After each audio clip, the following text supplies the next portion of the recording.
Ahoy! Right now is the ideal time to prepare for the next patch if you want to save some gold and potentially make some gold.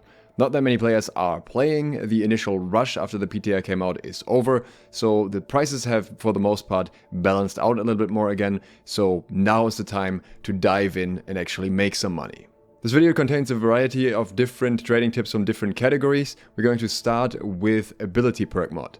But before that, a word from my sponsor. Nope, there's none. But I will tell you that you can get these trading tips earlier, and that's if you support me on Patreon. All of the trading tips that you're seeing here were posted on my Patreon.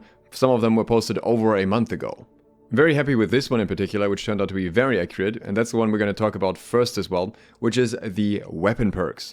A variety of weak abilities on weapons were changed, and that obviously makes some of the perk mods for these weapons more valuable as well. So I'm going to talk about the perks and show you which perk mod belongs to each of them. The first one is the Spear, which had a massive buff to Cyclone. Cyclone is actually good in both PvP and PvE now, we'll talk about that more in the next days. So this is an absolute no-brainer, and the perk for that, Leeching Cyclone, just gives you free heals, so absolutely mandatory in my opinion if you're using Cyclone. I've sorted these by how much I'm predicting their value to go up, and the Spear definitely goes at the very top here because that is just going to be good all around. I expect the craft mod to be a lot more expensive in the long run. On the Great Axe, Whirlwind got buffed once again, because other Great Axe abilities are so important that it's hard to justify picking up Whirlwind. But with the other changes happening this patch, I would expect that at least in OPR we will see quite a few more heavy bruisers that sit around the point, which gives you a lot more score now, and those players may be picking up the Whirlwind more and maybe play around more with blocking instead of getting charged for escapes and stuff like that. And if you run Whirlwind in your build, you absolutely do want to have the Fortifying Whirlwind perk. It just makes the ability so much stronger in every way. In case of the musket, both Power Shot and Powder Burn no longer require a dedicated reload. I haven't used it myself due to the high ping, but people that have tested the musket on the PTR say that it feels significantly more fluid. This may lead to some people playing musket again, in which case they will also need the perk mods for refreshing Power Shot and crippling Powder Burn potentially. In this case, I don't think the perk mods are super good, it's more so that musket in general might be played more, and then the value will inherently go up. Void Gauntlet had a tether buff with the effect staying active when switching to a secondary weapon, which is huge for the Void Gauntlet, especially in PvE. How much people will end up using this perk in PvP is something that remains to be seen for now, but if people use it in PvP, then the perk for it, Slowing Tether, is an absolute must-have. In PvE it doesn't have so much use. On the Ice Gauntlet, Wind Chill got pretty significant buffs, and unless it's getting fixed, it's also one of the best stamina breakers in the game next patch. The Grit on Unbroken Winds, the ability perk for it, was moved to the ability itself, but it doesn't really matter because it's still a massive damage increase just slapped onto the ability itself, so there's no reason not to get it. And Roger pointed out to me that speedrunners are using this as well also, another place where there's maybe some more value to be found. Sword and Shield had multiple changes, but I value them differently in regards to how much money can be made with them. The first one here that we're going to talk about at this point is Reverse Stab. This ability does feel better, but not as good as the other one that got improved, and at least the damage increase that you get from the perk from Contagious Reverse Stab is nice in PvE. It's overall a relatively small bonus though, and the DPS is typically mainly coming from your light attacks, whereas the debuff transfer in PvP is better. But that would require you to run Reverse Stab in a PvP build, and due to the other changes, I am not so sure how common that will still be. I could imagine that there will be quite a few builds without Reverse Stab now. The bow gets buffs to Rain of Arrows that are overall pretty significant, so I could see some use cases for the ability, but it's probably still not going to be used for 1v1 builds because it is still a little bit clunky compared to the rest of the abilities, and that is what most bow users seem to care about that use it in duels or OPR. So I don't know if there's really a big increase in value to be expected for the perk mod for Lasting Rain of Arrows. The Rapier got buffs to Flurry, which are nice to be able to use it in PvP better. However, the problem is that Flurry is already good, so the perk Leeching Flurry is already used in PvE all the time and is already on the more expensive side, so I don't think there's going to be that much extra profit here in comparison. The Warhammer got changes to Mighty Gavel, and I would argue that the ability is better than before, but until further testing I'm going to assume that it's still mostly a very PvE niche ability on a fairly niche weapon in itself that's usually used mostly for the utility abilities as an offhand. So at least at the higher levels where people craft their gear, I think the usage of this is going to be relatively limited and not that many people are going to use Refreshing Mighty Gavel. But on the other hand, it is probably time for another DPS test to see how it performs in comparison now. Then on Sword and Shield we also have another perk that was buffed, which is Whirling Blade, and that is fantastic now. I will show you more about that soon.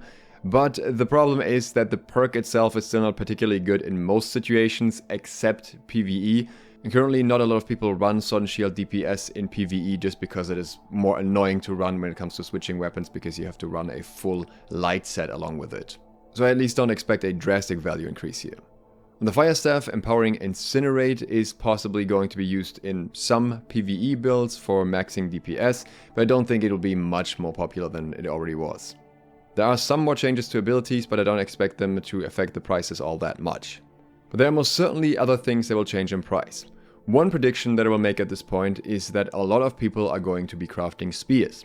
This is not only because of the spear changes, but that's a factor for it, but also because the new raid boss, the Sandworm, will definitely require you to run at least some spears. I would imagine a lot of comps will run a lot of spears. Spear will likely also establish itself as a very good all-rounder for PvE situations with the increased amount of AoE damage that it has, because it is also a fair bit safer than, for example, the Great Axe. As such, I expect various resources related to spears to go up in price.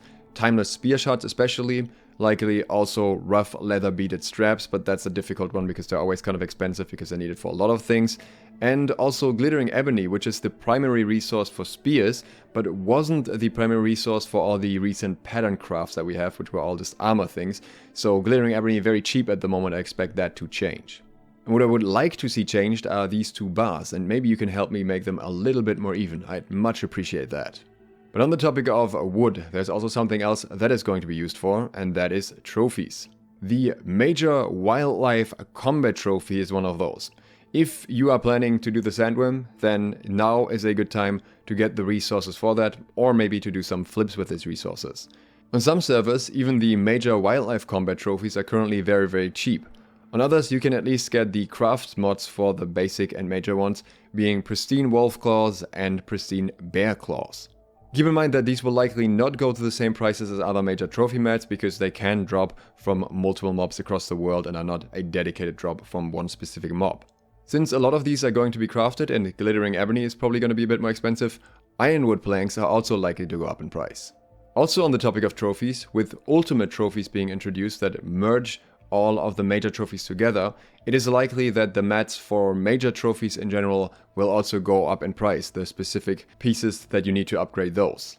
But that depends a lot on if they stick with the current pricing for ultimate trophies or not, so this one remains to be seen. The next couple tips are about Sandworm preparation. I will speedrun these a little bit because I have already talked about them in another place, though it wasn't specifically as trading tips.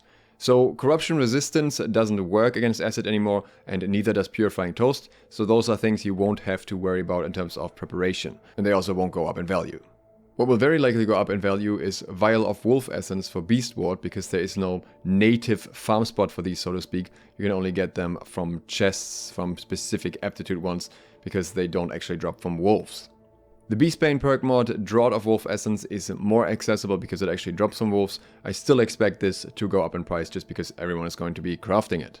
It could also be worth investing into some refreshing craft mods, because a lot of people will probably want Beast Ward and refreshing. However, that is something that not only drops from the Sandworm, but is also something you can get from the quest line for the Sandworm. So unless you look for very specific pieces, a lot of people may not craft that much of that and primarily craft Beast Ward plus weapon perks they need.